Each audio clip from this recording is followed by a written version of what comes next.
people on diet are different. If they went to do the diet to avoid costs of medication and this is covered and less expensive, then yes, they would be a candidate to switch.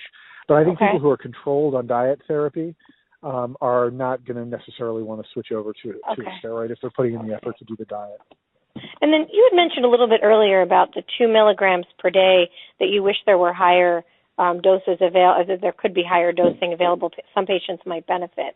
With the more what did you call it? Muco-adherent. Yeah. With the more muco-adherent formulation, does that in some way address that, even though it's the same potential dose?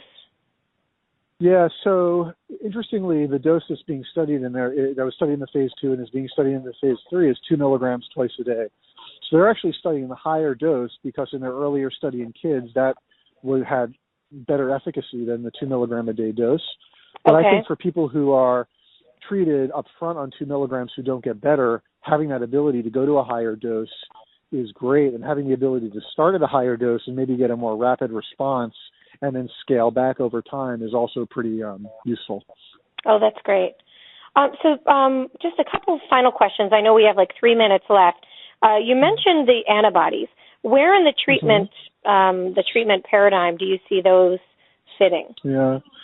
So, right now it's a chip shot to use those for people who don't tolerate or don't respond to steroids or who haven't responded to diet or who are, very refractory or have, very bad strictures or something. But I think, we only have phase 2 data in, relatively small numbers of people on these. So it's going to come down to how the safety profile is and how that balances with efficacy. I mean, if these are medicines that are disease modifying and so they actually could cure the disease, then there may be a push to, like in rheumatoid arthritis, to use them up front early and try to get a cure. If they're, similar in that you give them, people feel better, and they get worse once you stop them and you're looking at a chronic medication, I think there are certain people where you may want to use them up front, but I think that would be an expansion. They may end up being more of a treatment for refractory to start with. And it may be that the cost limits them. It may be that payers will say, you can't use these unless you've tried a PPI and you've tried a steroid and you've failed. That makes sense.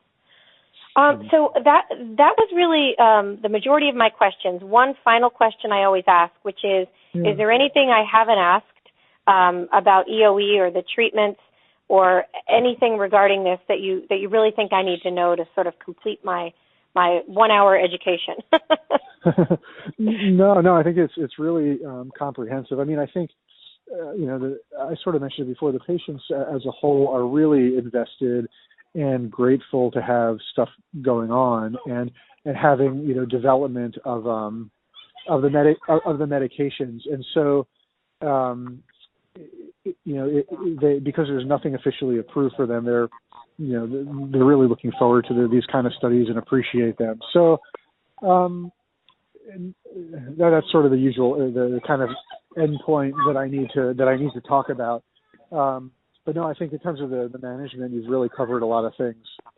Okay, great. Thank you so much, Doctor. I very, very much appreciate it. And thank you I think I gave you 1 minute back. So, but thank you. That's okay.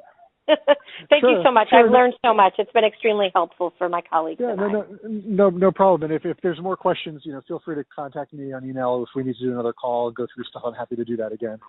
Oh, thank you so much. I really appreciate that. And we very well might. Thank you. Okay, thanks. Thanks. Bye-bye.